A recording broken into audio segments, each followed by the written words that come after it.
Hey guys, ஒரு சின்ன update ஒன்று. ஸோ எப்போவும் யூஸ்வலாக ட்ரெஷர் ஹண்ட் வைப்பேன், பட் இந்த டைம் கோல்டன் ஹண்ட்னு ஒன்று வைக்கிறேன். இது சிம்பிளாக சொல்லி முடிச்சுடுறேன்.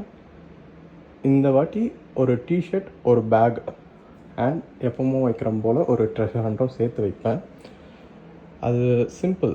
அதை யார் எடுக்கிறாங்களோ, ஸோ வச்சுட்டு நான் வீடியோ போடும்போது அது யார் எடுக்கிறாங்களோ அந்த டிஷர்ட்டை வேர் பண்ணி எனக்கு வந்து ஒரு பிக் டிஎம்க்கு அனுப்புனீங்கன்னா, என்னோடய இன்ஸ்டாவோடைய டிஎம்க்கு ஐடிக்கு அனுப்புனீங்கன்னா அவங்களுக்கு மட்டுமே 2500 தனியாக வைக்கிறேன்.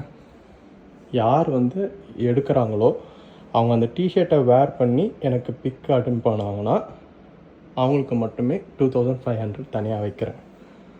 ஸோ இதுதான் இந்த கோல்டன் ஹண்டோடைய இது மந்த்லி ஒன்ஸ் ஆர் ட்வைஸ் வைப்பேன் இந்த மாதிரி. சரிங்களா? Good luck guys.